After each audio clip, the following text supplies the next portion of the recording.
Karena keberhasilan seorang dalam berdakwah itu keistiqomahannya untuk mengajak, bukan banyaknya jamaah.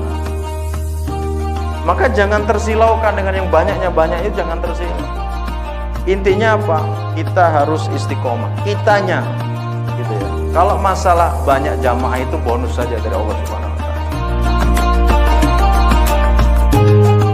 Jangan istilah kata berputus asa untuk mengajak orang dalam kebaikan. Maka tim Ngopi Kemiling nggak usah pesimis, jalan aja terus. Mau ikut 2, 3, 5, 6 nggak masalah.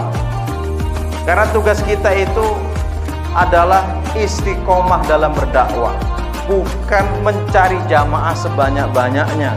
Ini harus dipahami oleh tim-tim Ngopi.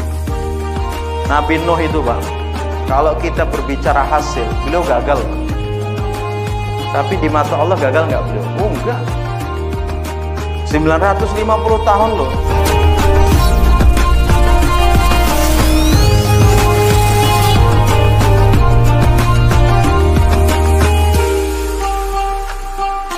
Alhamdulillah, salatu wassalamu ala rasulillah wa ala alihi wa sahbihi wa man walah.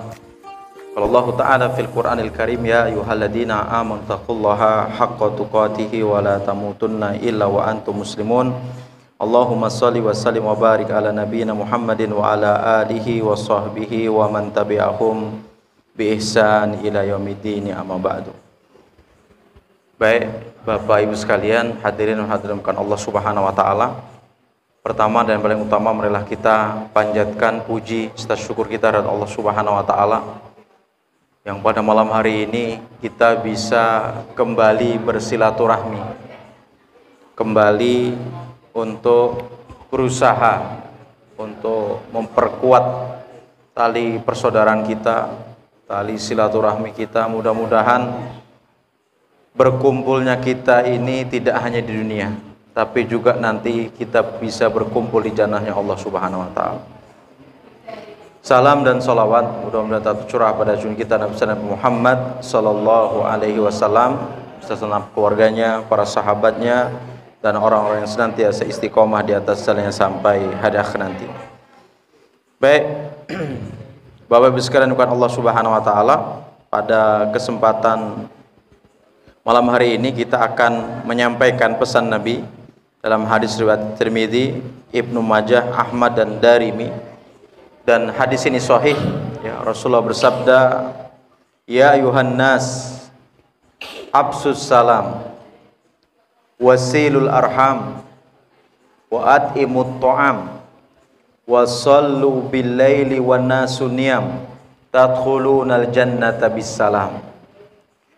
Wahai manusia, yang pertama pesan Nabi adalah absus salam, sebarkanlah salam. Jadi salam ini menjadi salah satu sunnah Nabi yang ditegaskan kepada para sahabat radhiyallahu anhum, bagaimana ketika mereka saling bertemu itu saling mendoakan. Jadi jangan sampai dipahami itu salam itu hanya rutinitas biasa, bukan. Tapi salam itu mengandung makna yang luar biasa, yaitu doa dan kepedulian kita kepada saudara yang lain. Coba kita bedah ini kalimat kata-katanya. Assalamualaikum, assalamualaikum, keselamatan bagi kalian. Warahmatullah, rahmat Allah, wabarakatuh, dan barokahnya. Jadi di saat kita mengucapkan assalamualaikum warahmatullah, itu kita sedang mendoakan saudara kita. Sudah begitu, menjawab salam itu hukumnya wajib. Nah, orang yang mendapatkan salam dari kita, dia akan menjawab balik, waalaikumsalam. Jadi jangan ditarik, Pak ya. Sering-seringnya itu ditarik, waalaikumsalam. Salah itu. Jadi harus jelas, waalaikumsalam. Ada mussalam, ya. Waalaikumsalam warahmatullahi wabarakatuh. Kalau ditarik waalaikumsalam bahaya. Artinya waalaikumsalam, waalaikumsalam, waalaikumsalam. Itu artinya apa? Kecelakaan bagi kalian. Oh, hati-hati. Kayak surat Al-Maun itu, fawailul lil musallin, ada wail. Ya, wail itu adalah sebuah lembah yang ada di neraka jahanam. Jadi di saat saudara kita menjawab waalaikumsalam warahmatullahi wabarakatuh, kita mendapatkan doa itu lagi. Ya, kita mendapatkan doa itu lagi. Dan kalau kita bedah dalam doa-doa yang mustajabah, itu ternyata Bapak Ibu sekalian, doanya seorang mukmin untuk saudaranya yang tidak ada di hadapannya itu mustajabah, itu sangat dikabulkan Allah Subhanahu wa taala. Jadi ketika seseorang berdoa, ya Allah, mudahkanlah rezeki untuk fulan bin fulan, di sisinya itu ada malaikat yang ditugaskan Allah Subhanahu wa taala. Di saat seseorang mendoakan saudaranya, apa kata malaikat itu? Dan bagimu juga seperti itu. Jadi yang mau disampaikan apa Pak? Banyakin doa untuk orang lain Pak. Banyakin doa untuk orang lain. Insya Allah ya malaikat itu akan mengatakan apa? Bagimu juga seperti itu. Yang mendoakan orang lain kita sebagai hamba Allah yang kadang masih banyak dosa Pak. Tapi yang mendoakan kita tadi ya di sisi kita ini siapa? Malaikat yang tidak pernah berbuat dosa kepada Allah Subhanahu wa taala. Besar kemungkinan di saat kita mendoakan orang lain, apa yang kita doakan untuk orang lain itu justru itu akan terkabul untuk kita. Nah, cuma permasalahannya apa? Kalau kita berdoa itu nggak ingat orang lain seringnya Pak. Kenapa? Karena orang itu seringnya apa? Egois. Bukti egois itu apa?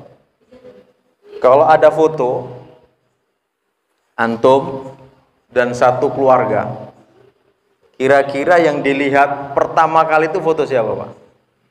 Istri antum kah? Bapak antum kah? Ibu antum kah? Anak antum kah? Foto siapa? Kok istri? Nah, berarti pertanyaannya, siapakah orang yang paling kita cintai? Diri kita sendiri Pak. Yakin. Coba ketika sama-sama anaknya tangannya kena kotoran ayam, tangan kita kena kotoran ayam Pak, kita bersihkan punya anak kita apa kita duluan Pak? Kenapa kita duluan? Karena kita lebih sayang kepada diri kita sendiri. Hakikatnya seperti itu. Nah, jadi harus dirubah mindset kita, cara pandang kita di dalam kita ini berinteraksi dengan orang lain. Jadi Nabi itu sampai pada tingkatan Pak, mendoakan orang lain itu ringan, mudah. Dan memang harusnya begitu.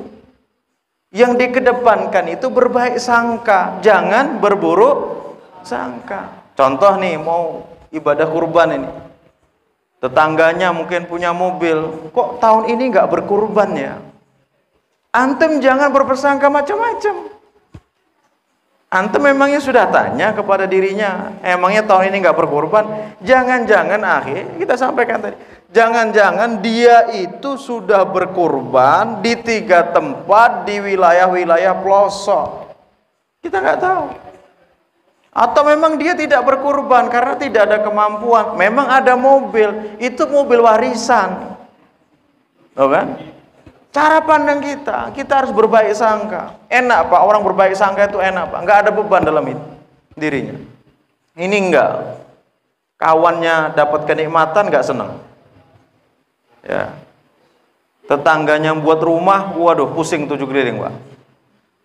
Gitu ya. Apalagi model rumahnya agak sama Pak.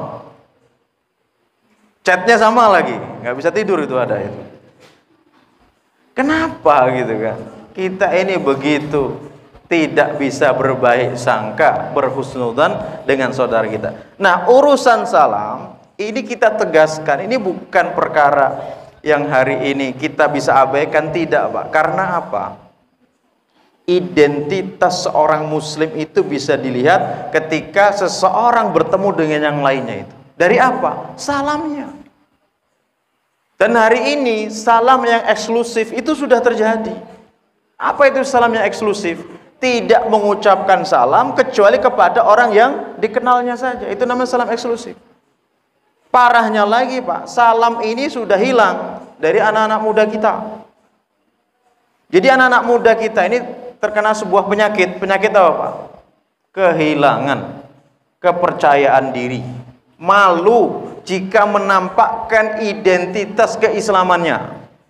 Jadi kalau datang ke sekolah itu bukan ya akhi, assalamualaikum warahmatullahi wabarakatuh. Bukan itu. Apa yang mereka awali ketika bertemu dengan teman yang lain? Bro, berapa kosong semalam bro? Jack, coy, apa lagi Pak? Bray.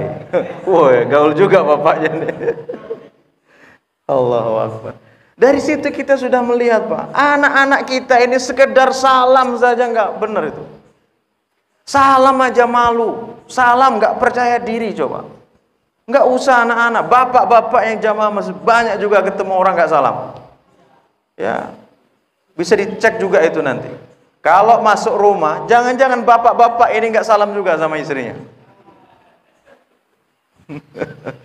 Ya, padahal rumah kosong saja diperintahkan Nabi untuk mengucapkan apa? Bagaimana salam kita kepada rumah yang kosong? Assalamu alaina wa ala ibadis sholihin. Keselamatan bagi kami dan kepada hamba-hamba yang soleh. Karena di rumah kita ini, Pak, kalau tidak kita tinggali, siapa yang meninggalnya, Pak? Ada bangsa jin. Ada bangsa jin itu ada yang jin muslim, ada jin kafir. Maka tetap kita ucapkan salam. Rumah yang kosong saja Nabi perintahkan kita untuk salam. Bagaimana ada anak istri kita kok kita nggak mengucapkan salam? Bahil betul tuh suami sama anak dan istrinya, nggak mau mendoakan keselamatan, barokah dan rahmatnya. Jadi poinnya Nabi memerintahkan kita untuk menyebarkan salam yang hari ini sudah pudar. Maka bisa dari jamaah-jamaah masjid, dari kawan-kawan ngopi, gimana sudah bisa membiasakan ini. Jadi ketemu itu bukan apa kabar, assalamualaikum. Nah itu sudah harus assalamualaikumnya itu benar-benar ditegaskan. Bila perlu nanti kasih keputusan Pak Ketum ya, Bang Ferry, kawan-kawan kita wajib, nanti dulu, jangan ngomong yang lain, salam dulu antum. Iya, kadang-kadang sudah yang lain-lain dulu dibicarakan. Apalagi kalau yang ditenteng duren tuh ya, itu udah lupa tuh salam itu. Durennya berapa itu? Nah gitu, nggak salam lagi itu, gara-gara duren. Kan begitu. Baik, itu yang pertama, absus salam. Yang kedua, wasilul arham, sambunglah tali silaturahmi. Yang hari ini, Pak, silaturahmi kita ini terkikis, Pak. Kenapa terkikis? Karena biasanya kalau sudah berbicara perumahan, komplek, klaster, masing-masing penduduknya sama-sama sibuk. Sehingganya untuk kenal satu dengan yang lain itu kadang-kadang tidak terwujud. Padahal kalau silaturahim berarti kepada yang punya ikatan rahim kepada kita, itu juga terputus, hampir-hampir terputus. Karena apa? Kebanyakan pada merantau. Kalau sudah pada merantau, untuk saudara bapak ibu kita kadang-kadang tidak terjalin lagi ukhuwah. Nah maka momen-momen yang bisa dimanfaatkan Idul Fitri, kalau Idul Fitri pulang kampung lah, untuk bisa menyambung tali silaturahmi yang sudah dibangun oleh orang tua kita. Jangan sampai kita selaku anak nggak kenal tuh paman itu mana, nggak kenal, jangan sampai Pak. Gitu ya. Karena apa? Itu harus disambung. Ya. Kemudian yang ketiga, wa'adimut ta'am, saling memberilah makanan, saling memberilah hadiah. Apalagi kalau kita bertetangga. Tetangga itu, Pak, aset bagi kita. Bahkan di antara salah satu kebahagiaan seorang muslim itu punya tetangga yang baik. Jadi kebahagiaan seorang muslim itu ada pada 4, Pak. Yang pertama apa? Az-zauja as-salihah, pasangan yang salehah. Pasangan di saat kita pergi itu, kita itu enggak was-was, Pak. Kalau enggak salehah, Pak, suaminya berangkat tarawih, istrinya selingkuh. Astagfirullahaladzim. Ramadan itu. Sampai kemarin ada ibu-ibu sampai bilang begini, Ustadz, memang janda sama gadis ini kurang laku sekarang. Yang laku tuh istri orang sekarang. Astagfirullahaladzim. Benar kan Pak? Kasusnya banyak betul perselingkuhan itu hari ini. Karena apa? Enggak soleha. Di antara bentuk enggak solehanya apa? Sholat 5 waktu enggak pernah, enggak menutup aurat, enggak pakai jilbab, dandan menor-menor gitu. Jadi bisa ditandai itu ibu-ibunya itu. Kalau pas dandan, suaminya tanya, ibu mau kemana? Berarti kalau suami nanya begini, berarti ibunya selama di rumah nggak pernah dandan, Mbak. Ya benar. Jadi kalau ibu pas dandan ditanya sama ibu mau kemana, berarti di rumah nggak pernah dandan. Sekali dandan pasti suaminya, oh ini pasti ini, kan begitu kan? Mau pergi nih, kan begitu kan? Kalau udah biasa dandan, suami nggak mau dandan nggak dandan, dia sudah biasa dandan di rumah, kan begitu kan? Jadi pasangan yang soleh. Yang kedua, al-baitul wasi, rumah yang luas. Rumah yang luas ini juga istilah kata ya fleksibel, Pak ya. Ada yang rumahnya luas, rasanya sempit juga ada. Gitu, Pak. Karena apa? Bangunnya dari kredit. Luas-luas, tapi nggak luas jadinya begitu kan. Tapi ada yang kayak gubuk kecil, tapi rasanya luas. Karena apa? Nggak ada kreditan. Kemudian yang ketiga adalah al-markabul hani, kendaraan yang nyaman.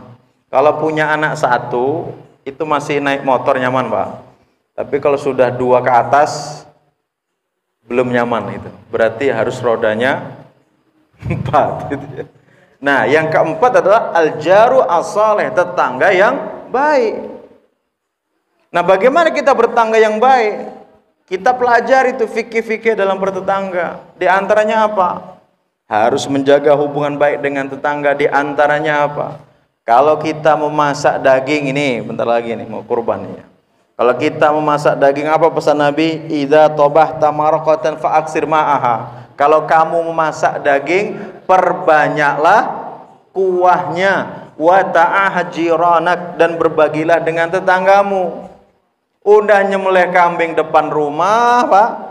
Sudah begitu, bawa masuk semua. Udah begitu masuk waktu zuhur, si tetangga tadi bilang ke istrinya, "Mah, udah dikirim belum itu dari tetangga tadi? Saya lihat nyembelih kambing itu." Bapak yang terlalu berharap. Enggak ada. Udah makan. Udahlah nanti aja kalau habis asar. Jadi harapan tetangga itu sampai seperti itu, Pak. Gitu kan. Habis asar dikirim enggak mie? Enggak. Oh mungkin habis maghrib. Sampai nanti habis maghrib dia tunggu itu, Pak. Allahu Akbar.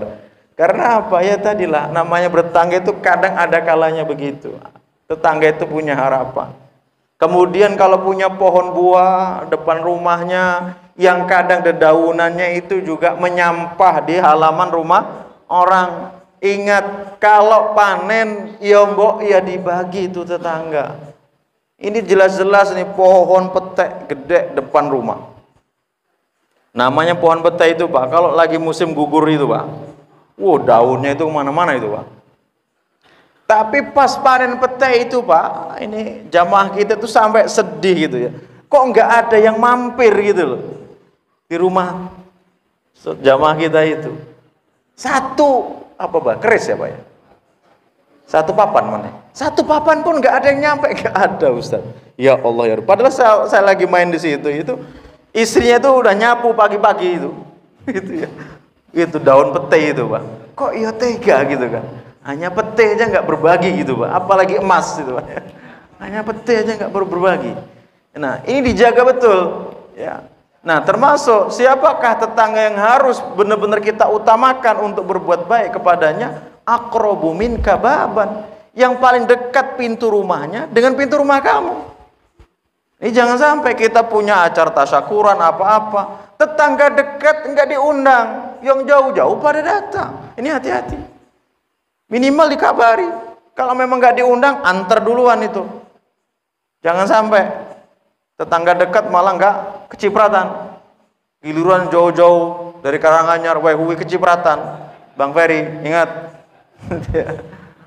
Bau-bau amisnya harus dibagi dulu dengan tetangga, begitu kan? Iya, jangan sampai. Karena begini Bapak Ibu sekalian, jujurlah, keluarga terdekat kita kalau mau jujur itu justru malah tetangga kita. Karena apa? Kalau kita meninggal, Pak, saudara kita di mana? Kalianda, Jawa. Pas kita meninggal, Pak, siapa yang pertama kali? Pasti tetangga. Yang ketika kita sakit, nggak bisa bawa mobil, istri nggak bisa bawa mobil, siapa yang ngantar ke rumah sakit? Tetangga. Ya gitu kan, tetangga. Maka Nabi itu mengatakan, ya tetangga itu aset, kamu yang berharga. Al-jaru as-salih, tetangga yang baik. Maka dijaga betul dan jangan sampai menzolimi. Apalagi kalau kita berbicara sampai kita mengganggu tetangga kita, itu dosanya besar, bahkan ranking ketiga itu, Pak.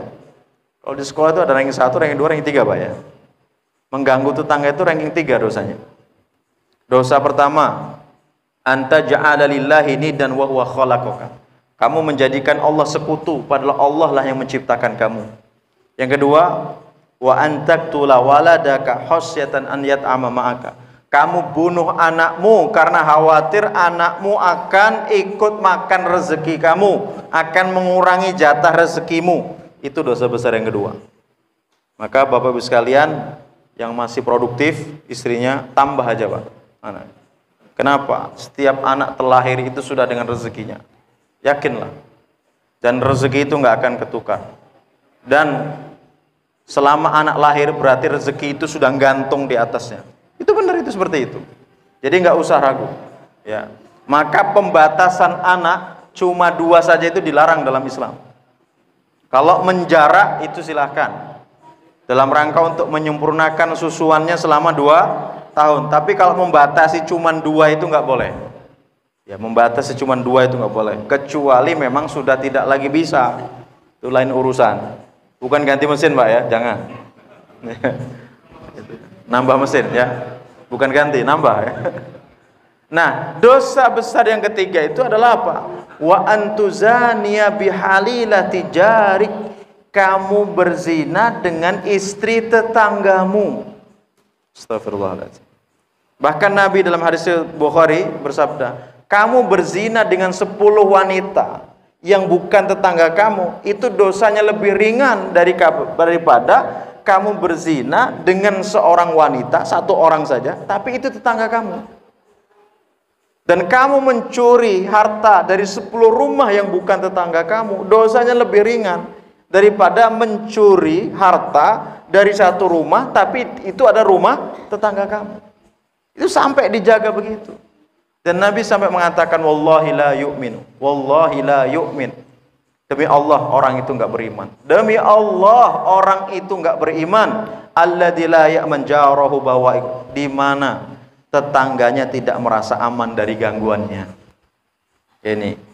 Jadi dalam bab wa'at imuto'am ini banyak kaitannya ya. Tidak hanya memberikan makanan, tapi juga harus bisa menjaga. Dan yang terbiasa musik-musikan, tolong Pak ya. Ini kadang ini pusing 7 keliling. Kalau sudah hari Sabtu Minggu ini pusing 7 keliling kita ini. Jadi rumah kita ini lengkap, Pak.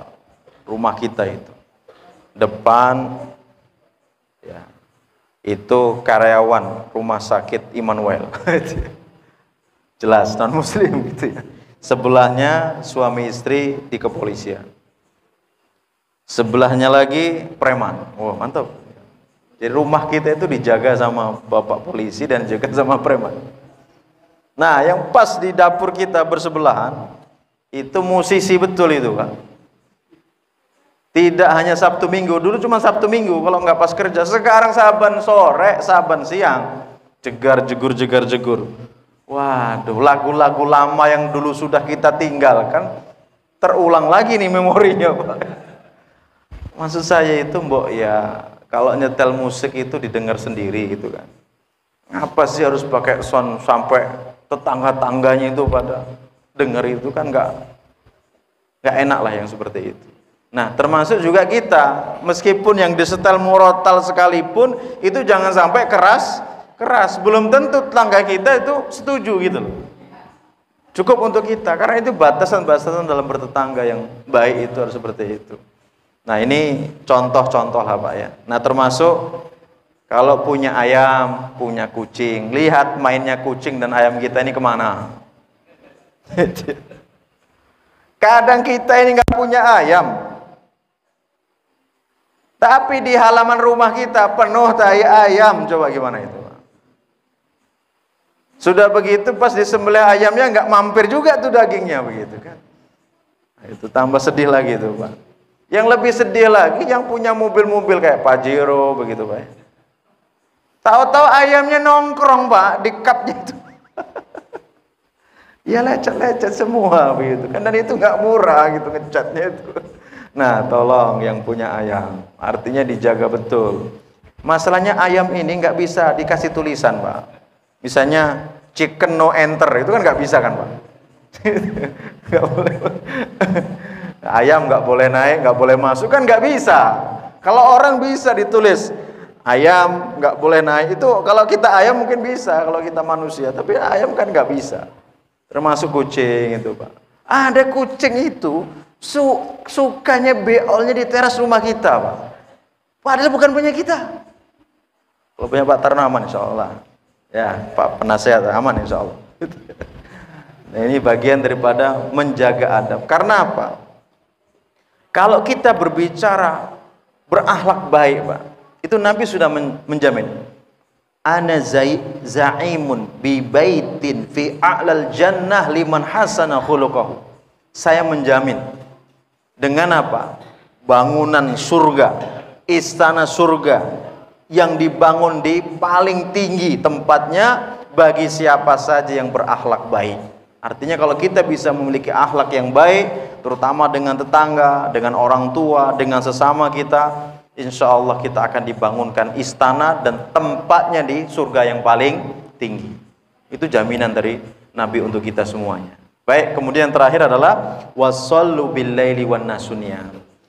Kalau tadi hablum minan nas Nabi singgung, nah yang terakhir ini hablum minallahnya. Dan sholatlah kalian di malam hari di saat kebanyakan manusia sedang tidur. Terutama di sepertiga malam yang terakhir. Pada waktu itu Allah turun ke langit bumi Pak, pada sepertiga yang terakhir itu. Dan Allah akan mengabulkan siapa saja yang meminta doa di waktu itu. Mudahnya begini, kenapa Allah mengabulkan permintaan hamba-hambanya di waktu itu? Karena yang meminta pada waktu itu jumlahnya sedikit, nggak banyak. Kalau pada maghrib begini semua banyak Pak yang minta Pak. Tapi kalau waktu itu sangat sedikit.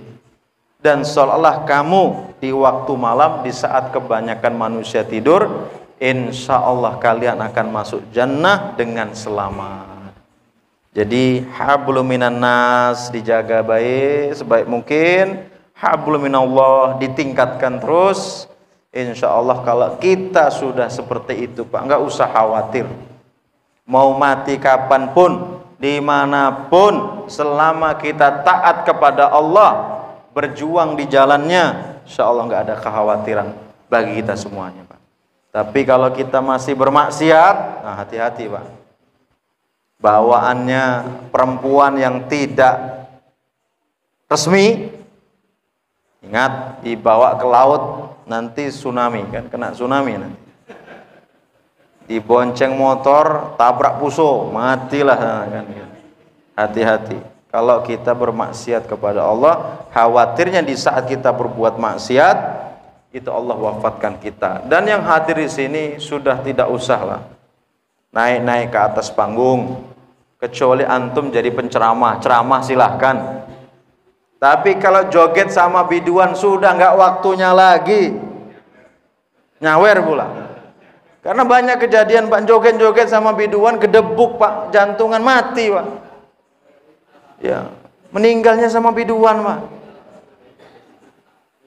Ada lagi mak-mak itu, eksis itu mak-maknya itu. Dia datang di pantai, jadi sopirnya juga perempuan mak-maknya itu. Pokoknya satu mobil itu nama orang lah. Turun dari mobil, nurunkan sound system juga. Karaokean di gubuk itu. Kata saya melihat, ya Allah mak, udah tua-tua, udah nenek-nenek, suaranya udah nggak jelas begitu. Kok ya masih sempet-sempetnya begitu gitu kan. Harusnya sudah waktunya mencari bekal untuk pulang kepada Allah Subhanahu wa taala ya. Seperti ini nggak baik lah. Jadi silahkan dihindari. Allah alam bisawab. Oke, demikian sebagai prolog kita, sebagai bahan kita untuk bincang-bincang Insya Allah kita maksimal sampai setengah 10. Jadi kalau Kemiling dan sekitarnya setengah 10. Kalau Karanganyar, Jakarta Pak ya, Jatimulyo, Karanganyar dan sekitarnya, dan Makassar, Margodadi, Komando dan sekitar itu sampai jam 10. Kalau sih sampai setengah 10 saja. Silakan, masih banyak waktu. Kalau ditanyakan kami persilakan. Fadhol. Ya, Sarkan, Fadhol. Silakan.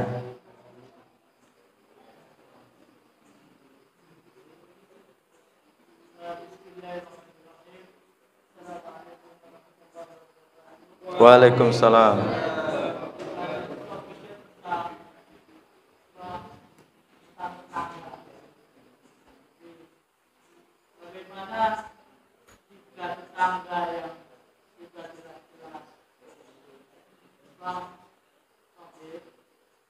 Sohib, terus?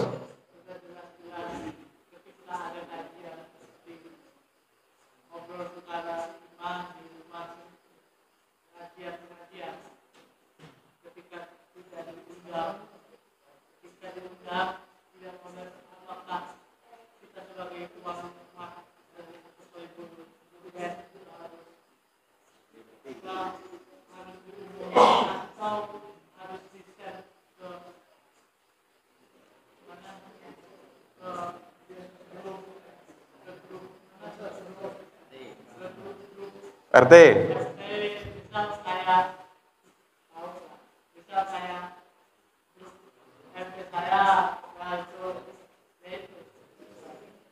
Jadi di rumah antum mau ada pengajian. Jadi mau ngundang tetangga-tetangga. Kemudian di-share lah undangan itu. Kemudian nggak datang gitu atau gimana?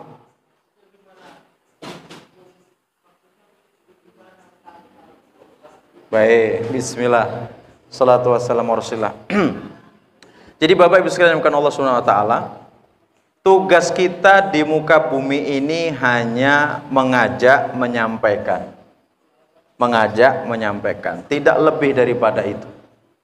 Kalau kita di rumah kita ada pengajian, kita undanglah supaya tetangga-tetangga kita juga bisa menikmati ilmunya dan bisa juga mengamalkannya. Hanya sebatas itu. Kita tidak dipaksa lebih daripada itu. Ya, ini berkisah dari Ashabus Sabt. Ini kisah yang sering kita angkat sebenarnya. Ini ada pelajaran yang berharga untuk kita semuanya tentang Ashabus Sabt, yaitu orang-orang Yahudi yang tinggal di sepanjang pantai dari kalangan Bani Ailah. Jadi mereka itu mendapatkan sebuah perintah dalam bentuk larangan, Pak. Larangan untuk mengambil ikan pada hari Sabtu. Tapi apa yang terjadi, Pak? Kalau masuk hari Sabtu, ikan-ikan ini pada menepi, Pak, di bibir-bibir pantai. Bahasa kita ngelewei gitu, Pak. Apa enggak? Kurang ajar itu. Tapi kalau masuk Minggu, Ahad, nggak ada. Kalau pas Sabtu banyak. Nah, maka saat itu penduduk kampung itu terbagi menjadi 3. Antum lihatlah, antum kira-kira posisinya di mana. Yang pertama, yang mereka tidak menghiraukan larangan ini, dia ambil saja tuh ikan-ikan itu, Pak. Termasuk kelompok yang pertama ini, kelompok yang curang. Kalau bahasa Jawanya pokil, tahu pokil, Pak? Pokil itu ya tadi curang gitulah ya. Jadi dia buat paret di bibir pantai itu. Nah, di ujung paretnya itu atau selokan itu dibuat sumur yang dalam. Jadi ketika ikan itu kedorong ombak masuk di paretnya tadi, terus kedorong masuk di sumur, nggak bisa balik lagi itu ikan. Nah, ngambilnya hari Minggu, hari Ahadnya. Ini kan mengakali, ini namanya. Kayak pengantin baru nikahnya sebelum Ramadan. Ramadan kelima nggak menahan lagi, Pak. Gimana siang hari kan? Sudahlah, kita safar. Gitu. Ini namanya menyiasati syariat namanya. Seperti itu. Kelompok yang pertama begitu. Kelompok yang kedua adalah hamba-hamba yang beriman. Yang ketika melihat saudaranya berbuat maksiat, dia datangi, ya fulan, ya akhi, ittaqillah, bertakwalah kamu kepada Allah. Ini larangan, jangan dilanggar. Kalau ini dilanggar akan terjadi sesuatu, akan terjadi musibah yang akan menimpa kita. Ini kelompok yang kedua, Pak. Mudah-mudahan kita termasuk kelompok yang kedua ini, Pak. Ya. Kelompok yang ketiga itu yang abai, bukan Mas Bahaki, yang abai. Masa bodoh, serah. Jadi ketika orang-orang yang abai tadi melewati orang yang beriman, itu mereka kan bengong dan mereka bertanya, lima ta'iduna qauman Allahu muhlikuhum aw mu'adzibuhum adaban syadida. Kenapa kalian masih mau-maunya menasihati suatu kaum yang jelas-jelas Allah akan hancurkan mereka, yang jelas-jelas Allah akan binasakan mereka? Apa jawaban orang beriman ini, Pak? Qalu ma'dziratan ila rabbikum. Ini kami lakukan sebagai pelepas tanggung jawab saya di hadapan Allah Subhanahu wa taala. Jadi Mas Arkan tetap undang-undanglah. Masalah datang nggak datang urusan mereka. Bukan urusan kita lagi. Tapi kita sudah berlepas diri. Selaku Bapak RT, kalau ada warung-warung remeng-remeng di warganya, rumah-rumah yang kok perempuan ini kayaknya janda ini. Jelas-jelas janda nih ngadep ke rumah. Datang ke rumah bilangnya janda. Kok lakinya ada terus? Ini siapa ini? Gak taunya kepalanya botak lagi yang datang. Wah, jangan-jangan ini. Enggak, Mas Syekidi, aman Syekidi. Nah, ini jangan dibiarkan. Ya, yang punya kewenangan, yang punya kuasa, kekuasaan harus datangi sebagai pelepas tanggung jawab kita di hadapan Allah Subhanahu wa taala. Termasuk ngopi ini, Pak, punya tujuan yang mulia, Pak. Itu apa? Untuk mewujudkan silaturahmi supaya kita dengan yang lain itu bisa kenal. Alhamdulillah dengan ngopi ini, Pak, saya banyak kenal orang sekarang. Kalau nggak ada ngopi dari rumah ke rumah, karena konsepnya rumah dari rumah ke rumah, gitu ya. Jadi ketika ditarik ngopi itu ke rumah, kan tuan rumah perkenalan. Nama saya ini, istri saya satu, cukup satu saja. Anak saya ada 3, Ustaz. Pekerjaan saya, inilah gubuk saya, masih kredit. Oh ya udah. Minimal kita tahu, oh saudara ini rumahnya di sini, anak ini pekerjaannya begini. Itulah persaudaraan dalam Islam. Kalau kajian taklim kayak di doa gitu, Pak ya, itu kadang sama sebelahnya itu nggak kenal, cuman hafal wajah. Apalagi ustadznya sama jamaahnya itu cuman kenal wajah. Oh bapak itu, bapak itu, bapak itu, bapak itu. Belum kenal nama, apalagi tempat tinggal, apalagi istri, apalagi pekerjaan, Pak.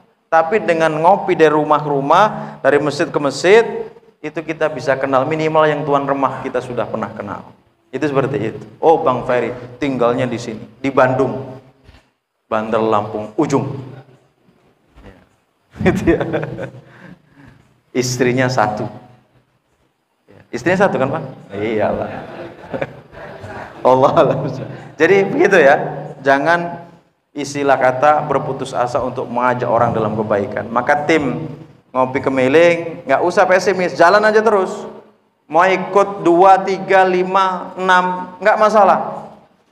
Karena tugas kita itu adalah istiqomah dalam berdakwah, bukan mencari jamaah sebanyak-banyaknya. Ini harus dipahami oleh tim-tim ngopi. Nabi Nuh itu, Pak, kalau kita berbicara hasil, beliau gagal, Pak. Tapi di mata Allah gagal nggak beliau? Oh enggak. 950 tahun loh, cuman pengikutnya ada yang menjelaskan cuma 11 orang, 13 orang. Berarti kan 60 tahun sekali itu belum tentu dapat pengikut satu, Pak, coba. Apakah beliau gagal? Tidak. Karena keberhasilan seorang dalam berdakwah itu keistiqomahannya untuk mengajak, bukan banyaknya jamaah. Maka jangan tersilaukan dengan yang banyaknya itu, jangan tersilau. Intinya apa? Kita harus istiqomah. Kitanya, gitu ya. Kalau masalah banyak jamaah itu bonus saja dari Allah Subhanahu Wa Taala. Mungkin demikian. Fadl yang lain. Silakan. Bertanya. Silakan untuk yang lain, bapak-bapaknya. Ibu-ibunya kalau ada pertanyaan silakan, Bu. Pak Lurah, mau bertanya? Oh ya, Masya Allah. Bapak Lurah kita nih ternyata. Waalaikumsalam. Ya, silakan.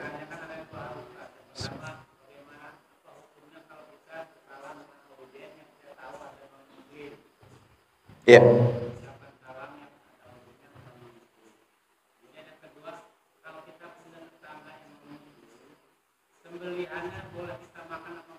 Baik. Waalaikumsalam warahmatullahi wabarakatuh. Jadi kalau kita berjabat tangan dengan jamaah, bukan jamaah taklim Pak ya, jamaah taklim jelas-jelas warga lah Pak ya, ada perkumpulan. Apakah boleh kita bersalaman dengan non-muslim? Boleh, karena yang najis itu bukan badannya. Oh, mengucap salam, saya kira salaman. Mengucap salam kepada mereka yang di situ ada muslim dan non-muslim, kita mengucapkan salamnya untuk yang muslim saja. Assalamualaikum warahmatullahi wabarakatuh. Adapun kalau dia non-muslim, ada satu saja yang muslim, maka assalamualaikum ala manittaba'al huda. Nah, gitu. Keselamatan bagi kalian yang mengikuti petunjuk. Berarti hanya untuk siapa? Yang muslim. Karena kita tidak boleh, Nabi bilang, la tabda'u bis salam. Kita tidak boleh mengawali salam kepada orang kafir. Memang nggak boleh. Itu larangan. Dan nggak boleh kita mengucapkan salam kepada mereka. Memang benar. Kalau kita tahu dia non muslim, jangan ucapkan salam. Kecuali kalau kita tidak tahu. Gitu ya. Nah, kalaulah dibalik mereka yang mengawali salam bagaimana? Karena mereka sudah latah itu. Non muslim itu biasa Pak salam. Assalamualaikum warahmatullahi wabarakatuh. Lantang gitu kan Pak. Nah, kalau kita tahu dia bukan Islam, bukan muslim, maka cukup Nabi mengajarkan waalaikum. Sudah itu aja. Jangan waalaikumsalam warahmatullahi wabarakatuh. Jangan. Mereka tidak dapat keselamatan, mereka tidak dapat rahmat, mereka tidak dapat barokah sebelum masuk Islam. Nah, ada ini orang Yahudi Pak, datang kepada Nabi. Salamnya apa? Assalamu alayka wa la'nah. Kan ngeri itu. Kecelakaan bagi kamu wahai Muhammad dan laknat. Ibunda Aisyah di belakang Nabi, nggak sabar itu. Langsung waalaikumsalam wa la'nah gitu ya. Bagimu kecelakaan dan laknat, begitu kan. Nah, Nabi langsung nyenggol, wahai Aisyah, Allah itu menyukai kelemah lembutan. Kalau mereka mengucapkan salam seperti itu, jawab saja wa'alaika. Dah, dan bagimu. Jangan ditambah juga sam walakna, jangan Pak. Orang Islam tidak boleh, tidak diajarkan yang seperti itu. Jadi konteksnya adalah rinciannya, kalau mereka non muslim semuanya tidak boleh mengucapkan salam kepada mereka. Kalau ada yang muslim, ada non muslim, kalau memang mayoritas mereka non muslimnya, assalamualaikum ala manittaba'al huda. Nah itu aja. Gitu ya. Nah itu. Nah kemudian yang kedua, bagaimana kalau kita punya tetangga non muslim memberikan makanan kepada kita? Ya. Jadi begini, kalau itu dalam bentuk buah-buahan, nasi, sayur, lauknya tempe, telur, silahkan dimakan, tidak ada masalah. Tapi kalau itu bentuknya sembelihan, nah ini yang perlu kita lihat, tetangga kita ini pengikut agamanya apa? Kalau dia pengikut ahlul kitab, Yahudi dan Nasrani, yang masih dalam akidahnya mereka dahulu ahlul kitab. Kalau ahlul kitab dulu, kalau orang Yahudi itu meyakini Uzair itu anak Tuhan. Kalau orang Nasrani meyakini Isa itu anak Tuhan. Kalau sekarang itu udah berubah. Nabi Isa itu adalah Tuhan. Bahkan Tuhannya nggak satu Pak. Tuhan Bapak, Tuhan. Nah, maka untuk saat ini orang-orang ahlul kitab yang saat ini ada, itu juga kita harus berhati-hati. Kalau toh diberikan sesuatu yang dalam bentuk sembelihan, afdolnya untuk tidak dimakan. Karena kita takut ketika dia menyembelih Bismi Yesus, kan repot Pak. Iya, kalau kita tahu orang itu menyebut nama selain Allah di saat dia menyembelih, maka kita tidak boleh memakannya. Kalau ahlul kitab dulu tetap bismillah. Tetap bismillah. Karena mereka meyakini Isa itu hanya anak, Uzair itu hanya anak, begitu kan. Maka ketika kita bertangga dengan mereka, yang diantisipasi itu kalau sembelihannya. Dan tidak hanya orang non-muslim, Pak.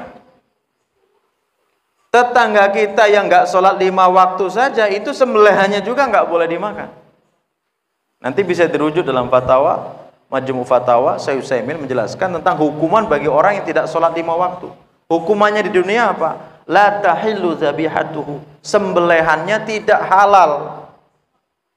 Maka jelas-jelas, waduh, bapak itu yang nyembelih lagi. Dikirim, Pak. Menggiurkan lagi masakannya, Pak. Separuh ayamnya lagi yang dikirim. Waduh, ini ujian pas di rumah sayur genjer pula. Ya, itu gimana? Kira-kira dimakan apa digapain, Pak? Nah, inilah. Termasuk kalau kita ke sungai, ke kebun, Pak ya, ada pohon besar yang dikeramatkan, di situ ada Pak, sajen. Secara hukum fikih, hal hitam putihnya hukum fikih itu adalah Pak, al-asl fit ta'am al-intifa. Asal dari sebuah makanan itu harus dimanfaatkan. Maka boleh makan sesaji secara hukum fikih selain yang sembelihan. Kalau sembelihannya memang nggak boleh, yang daging sembelihannya itu, karena sudah jelas pasti nyembelihnya ditujukan kepada selain Allah. Tapi kalau yang lain-lainnya boleh, Pak. Tapi ya, masa orang yang bertakwa makan sajen? Orang beriman makan sajen kan ya nggak pas lah ya. Nggak ada makan. Kecuali antum terpaksa udah lapar kemana-mana nggak ada makanan, udah mau mati, adanya sajen, dagingnya aja boleh dimakan itu, Pak. Kalau terpaksa sudah mau mati. Itu begitu. Jadi terkait non-muslim itu kalau ahlul kitab nanti dilihat secara umum wa ta'amul ladzina utul kitab halal lakum. Dan sembelihan ahlul kitab orang Yahudi dan Nasrani itu halal bagi kalian. Kalau memang mereka masih berakidah yang lama dulu, sangat mungkin masih boleh dimakan. Tapi kalau selain ahlul kitab, berarti orang Hindu, orang Buddha, orang ateis dan sebagainya, mutlak sembelihannya haram untuk dimakan. Dan saya tambahkan, untuk tukang jagal yang menyembelih hewan kurban, kalau memang penyembelihannya diserahkan kepada mereka, Pak, antum lihat dulu bagaimana orangnya itu, sholat 5 waktu apa tidak. Kalau tidak sholat 5 waktu, jangan diserahkan amanah nyembelihnya itu kepada mereka. Karena kebanyakan tukang jagal itu potongannya kayak dukun, kayak preman gitu loh, Pak. Saya ragu gitu, sholat 5 waktu apa enggak gitu. Nah, maka yang nyembelih tetap jamaah, nanti yang lebet kulitnya, yang ngurusin daging, ya nyacah, biarlah mereka, tukang-tukang itulah. Wallahualam bishawab. Gitu Pak Lurah ya, insyaallah. Silahkan, masih ada waktu. Silakan, yang lain masih ada waktu 30 menit lagi. Karena dalam mobil sampai jam 21.30. Mohon ibunya, Bapak, Pak Haji, ada yang ditanyakan Pak Haji? Silakan. Silakan Pak Haji. Silakan. Waalaikumsalam warahmatullahi wabarakatuh. Ya.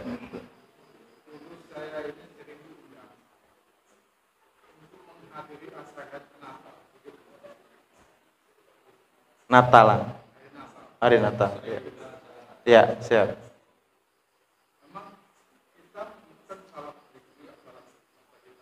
Iya.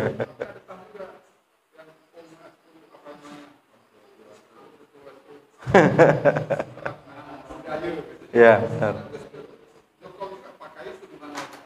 Ya.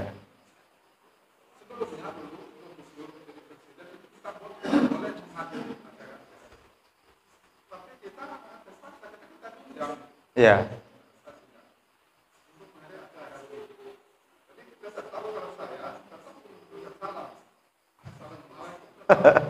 Ya, baik.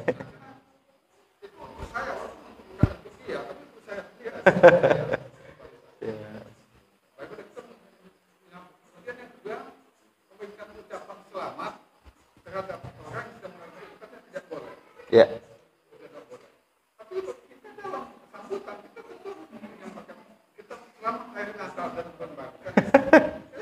Ya, ya.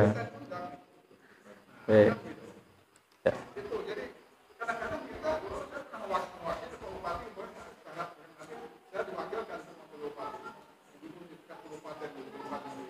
Ya.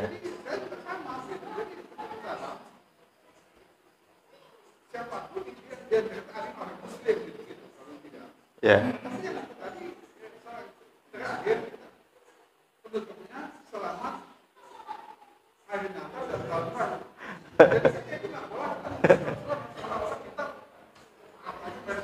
Membenarkan.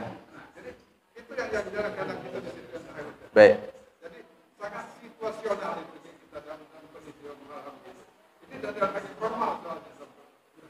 Baik.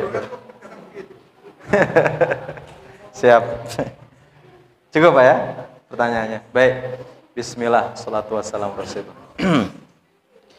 Ya, memang kalau kita sudah berbicara terkait sebuah kedudukan, ya, terkait sebuah otoritas, Pak.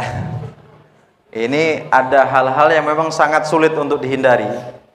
Tapi sebenarnya secara undang-undang itu tidak harus menyapa mereka dengan salam mereka. Kan tidak ada. Karena jelas la ikraha fiddin kan. Dan dalil toleransinya juga sudah jelas. Lakum dinukum waliyadin. Kita sampaikan, saya tidak mengucapkan salam kepada kalian, bukan saya tidak menghormati kalian. Tapi justru karena saya hormat kepada kalian, kepada agama kalian. Di ajaran agama kami, ini salam untuk warga kami. Kalian punya salam sendiri, gitu. Memang butuh keberanian ini. Kalau pejabat-pejabat daerah ini butuh keberanian untuk menyampaikan yang seperti ini.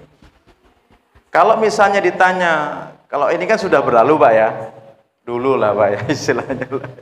Kalau untuk saat ini bagaimana menghadiri? Oh masih ada Pak Lurahnya. Oh kalau Pak Lurah masih ya. Ya. Kalau untuk menghadirinya bagaimana? Gitu kan. Kalau itu bukan sebagai tugas ranahnya sebagai kepala desa atau lurah, ya nggak usah datang.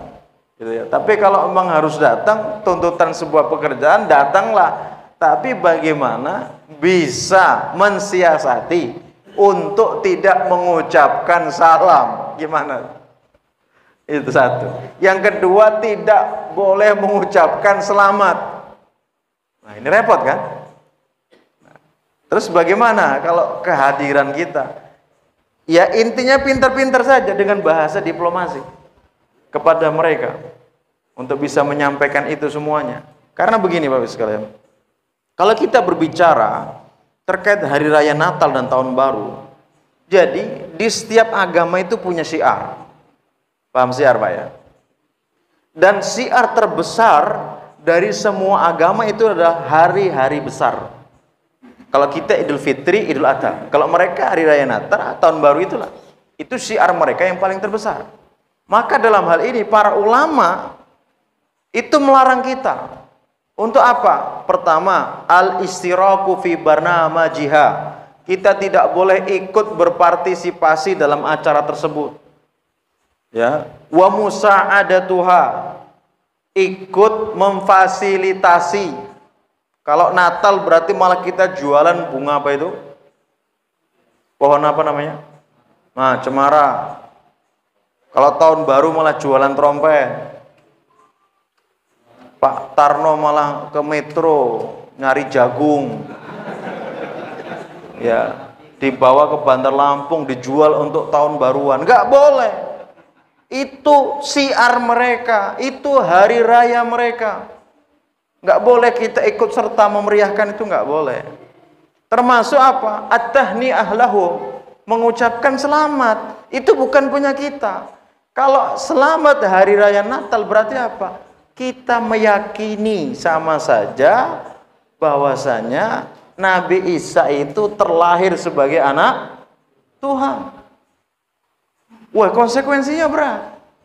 Tapi sebagai pejabat teras itu minimal ada banner itu.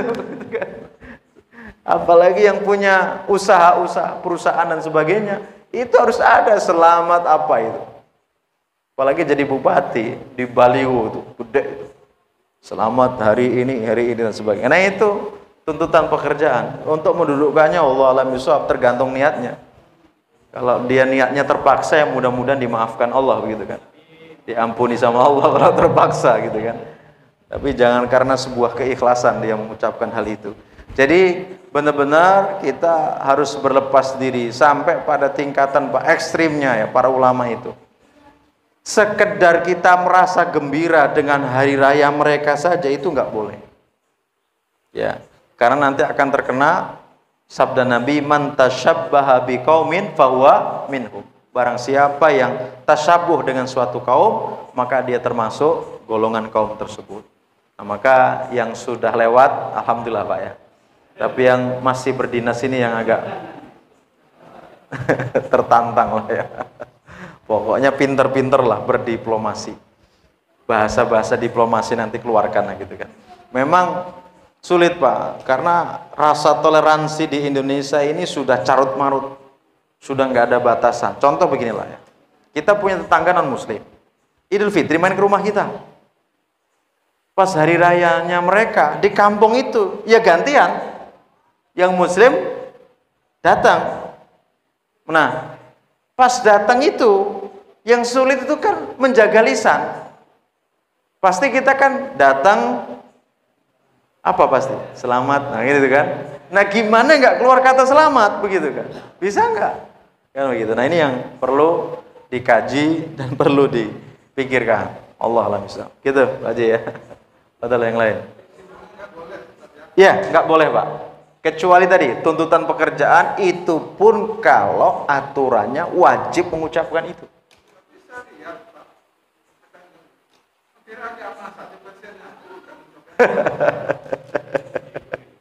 Ya. Ya, jadi begini Pak, kalau ukuran kebenaran bukan pada menteri, bukan pada presiden.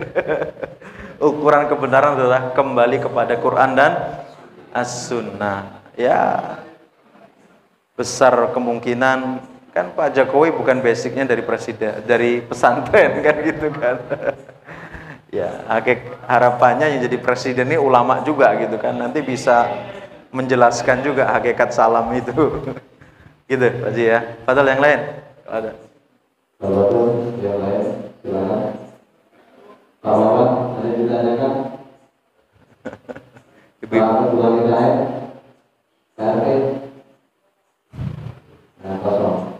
Ibu-ibunya. Silakan. Ya, senang Pak.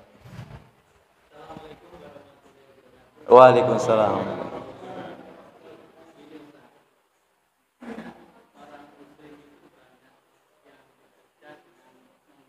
Baik.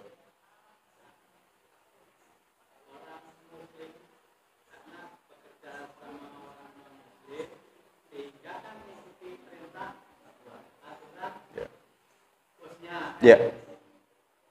Pada waktu hari Sabtu dia cukup nganter ke gereja, kan gitu.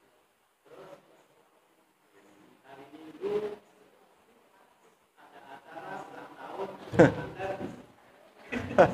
Ya, terus.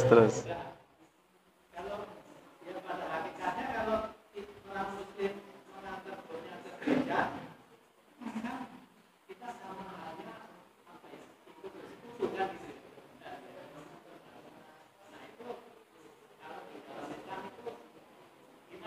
Baik. Waalaikumsalam warahmatullahi wabarakatuh. Baik, bismillah, salatu wassalamu ala rasulillah. Nabi sudah menegaskan dalam prinsip-prinsip hidup Pak ya. Beliau bersabda, ana bariun mimman sakanal musyrikin. Saya berlepas diri dari siapa saja yang tinggal bersama orang musyrik. Tinggal bersama itu kan tidak harus satu rumah, tidak harus jalanan, begitu kan enggak. Itu saja enggak boleh. Kenapa demikian? Karena apa yang dilakukan oleh orang-orang musyrik, orang-orang non-muslim, itu di mata kita nanti lama-lama menjadi biasa. Kayak misalnya orang tinggal di Bali. Saya yakin antum-antum kalau di Bali Pak, seminggu pertama astagfirullah. Pasti begini. Yakinkah antum itu setahun itu masih begitu? Sebulan sudah mulai begini. Wah, enak juga dilihat ternyata. Nah, 2 bulan begini, Pak. Udah 4 bulan udah tegak betul itu lihat. Begitu kan. Bahkan melihat sesuatu yang mungkar pun jadi biasa. Itu kenapa kita dilarang tinggal bersama orang musyrik itu karena gitu. Karena kita nanti akan mentolerir, kita akan menganggap sesuatu yang maksiat itu menjadi hal yang biasa. Itu seperti itu. Akan terwarnai, bukan malah mewarnai. Nah, tadi si bapak tadi beresiko betul. Ini ada kisah di Madura, Pak. Seorang haji dia udah berangkat haji. Jadi ceritanya dia berangkat haji itu karena jual, akhirnya pulang dari jamaah haji itu, dari berangkat haji nggak punya apa-apa, nggak ada pekerjaan. Pintar tim mereka, pihak misionarisnya itu, ditawarilah Pak Haji itu kerjaan untuk mengantar jemput biarawatinya. Sebulan 2 bulan jalan lancar, Pak. Profesional aja, Pak. Nganter udah, tinggal nanti jemput begitu. Tapi lama-lama kan pintar. Pak udahlah, ikut duduk dalam lah.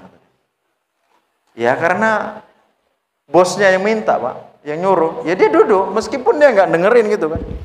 Udah lama-lama dicoba sambil ikut-ikut nyanyi lah. Lama-lama, Pak, terkikis juga imannya, akidahnya. Apalagi dibeliin motor, dibeliin sesuatu yang dibutuhkan untuk anak istrinya. Murtad, Pak, terakhirnya, Pak.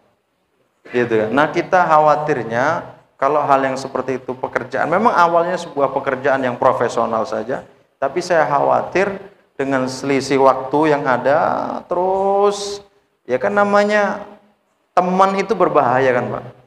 Maka Nabi sampai mengatakan almaru ala dini khalili, seseorang itu berada pada agama temannya.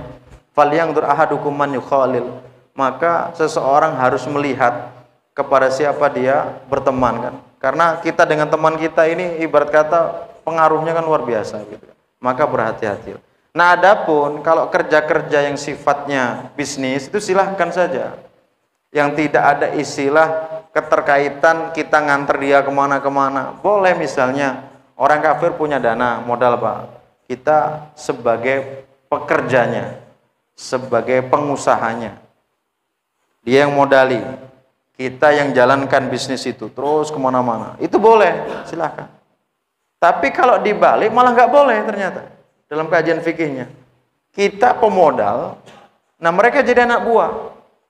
Dia yang suruh jalankan bisnis kita, itu malah nggak boleh. Khawatir dia nanti akan menggunakan akad-akad yang tidak benar. Tapi kalau dibalik malah boleh. Mereka pemodal, kita sebagai pekerjanya. Karena kita akan berhati-hati untuk menjalankan bisnis itu. Seperti itu. Ini dalam bab muamalah bisnis bisa-bisa saja, pinjam-meminjam juga boleh sama mereka kan begitu. Tapi kalau sudah kaitannya masalah urusan ibadah, diantar, dijemput, waduh. Apalagi pasturnya pula. Nah itu khawatir lah, kita takut-takut terbawa. Mungkin demikian. Ya.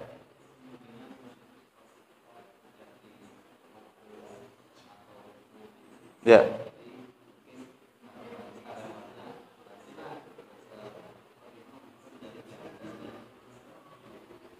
Ya. Kalau ada seseorang muslim bekerja sama mereka secara hukum tidak masalah, manakala tidak sampai pada tingkatan ya tadi ikut berpartisipasi dalam ibadah-ibadah mereka. Jadi kalau hal-hal misalnya hari raya mereka karyawan bebas, nggak harus pakai atribut-atribut yang macam-macam misalnya kan. Tidak ada pekerjaan yang tadi, silahkan bekerja sama mereka itu nggak masalah, secara hukum tidak masalah. Tapi saya khawatir kalau si bosnya itu orangnya dominan, kan ada orang itu dominan, Pak, mudah mempengaruhi. Ini yang saya khawatir. Kalau tadi yang penting pekerjaan dia real itu apa? Memang ada jual belinya, dia jaga di toko, jualin barang, bosnya itu kan real ini usahanya. Dia dapat gaji, oh silakan. Kalau sekali-kali dia ngantar ke gereja nggak ada masalah, karena itu kan memang nggak ada fee-nya kan, itu di luar pekerjaan dia dari kantornya atau dari tokonya kan begitu. Itu tidak ada ongkos atau jasanya kan tidak ada. Ya termasuk kayak tetangga kita kemarin dapat proyek masang instalasi listrik di gereja. Gerejanya nggak main-main lagi Pak. Yang sebelah At-Taqwa itu, situ Bandar Lampung. Ya. Jadi saat itu memang pas kosong pekerjaan Ustaz. Saya tiba-tiba terimalah tawarannya kan lumayan kata dia kan. Hari kedua saya mikir Ustaz, sambil merenung aku nyambung-nyambung. Kalau saya jatuh dari tangga di sini mati, gimana kata anak-anak saya? Bapakku mati di gereja. Saya keluar langsung Ustaz. Pamitan saya nggak mau lanjut, begini begitu dan sebagainya. Saya takut mati di sini Ustaz, tempatnya nggak baik kata dia. Oh bagus kata saya. Terus gaji diambil nggak? Nggak, saya nggak ambil Ustaz. 2 hari itu udah biarin saya ikhlasin kata dia. Nah itu sebagai antisipasi saja. Ya artinya berhati-hati kalau bisa punya bos yang muslim lah, jangan yang non muslim. Kecuali ya sama-sama punya power ya. Dia bos, kita juga bos, berinteraksi, nah, itu silahkan. Nah, takutnya itu kalau pas di bawahnya itu tadi malah suruh beliin salib, repot itu nanti. Allah alam bisawab. Oke, mungkin cukup ya. Yang lain masih. Oh ya, terakhir. Bonus. Waalaikumsalam. Ya.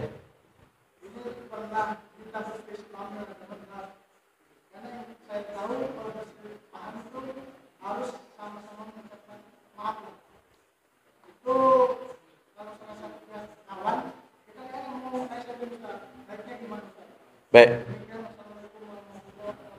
Waalaikumsalam warahmatullahi wabarakatuh. Di dalam Islam itu boleh berdusta dalam 3 hal, Pak. Boleh berbohong dalam 3 hal. Yang pertama, antara suami dengan istrinya itu boleh. Seorang suami itu berbohong. Dan itu dipraktekkan betul oleh para suami. Ketika pulang ke rumah, ayo Bi makan. Ayo, Abi belum makan kan? Belum. Padahal di rumah itu, di luar itu udah maka dia makan, sok-soknya dilahapkan padahal sambil nahan gitu kan. Karena kalau dia bilang sudah, dilihat, Masya Allah perjuangan istri masak dari pagi, tiba-tiba pulang, yuk makan Bi, udah kenyang, wah udah langsung mungkin sotilnya langsung dilempar gitu Pak, gitu kan. Apalagi enak nggak Mas? Enak, sambil nahan ini, enak. Gitu. Giliran ngomong sama kita, Ustaz, istriku tuh belum ada menu yang cocok. Terus selama ini ya bohong-bohong aja terus saya kata dia. Ya kamu jujur aja suruh. Kamu sekolahin aja sih istri masak. Nggak tahu lah itu malesan bener kalau belajar masak itu. Jadi saya seringlah beli gitu. Kalau beli saya habisin biar dia tersinggung. Kok giliran beli dihabisin? Supaya kamu paham lah maksudnya gitu kan. Ada gitu. Jadi bohong itu suami dengan istri boleh. Yang kedua, untuk mendamaikan 2 orang yang sedang berselisih. Kita datangi fulan, antum, kan sedang ada masalah dengan fulan kan. Beliau itu nggak sungguh-sungguh loh ngomongnya itu, nggak sengaja.